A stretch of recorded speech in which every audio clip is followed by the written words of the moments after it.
Smart investment technique. अगर 2016 में आपके पास 1 केजी गोल्ड होता है और वही गोल्ड बेच के अगर आप प्रॉपर्टी में इन्वेस्ट करते हैं तो गोल्ड आपके पास नहीं रहता और प्रॉपर्टी आपके पास रहती, जिसकी एक जो वैल्यू अभी एक्स अमाउंट है उसका ऑपरेशन आपको मिलता। मैं अगर आपकी जगह होता तो मैं क्या करता, मैं उस टाइम पे 1 केजी गोल्ड पे गोल्ड लोन लेता। 35 लाख के आसपास मुझे गोल्ड लोन मिलता। वही 35 लाख को मैं as a down payment use करता प्रॉपर्टी लेने में, जिसकी वैल्यू है 60 लाख।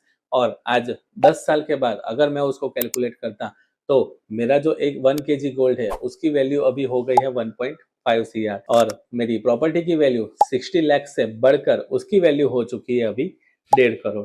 तो देखा जाए तो क्या है कि मैंने सिर्फ और सिर्फ गोल्ड को सेफली गोल्ड लोन में इन्वेस्ट किया, वहां से रोटेशन किया और रोटेशन से मैंने मेरा गोल्ड भी सिक्योर किया है और मैंने प्रॉपर्टी भी बना ली। तो ये है स्मार्ट टेक्निक फॉर इन्वेस्टमेंट।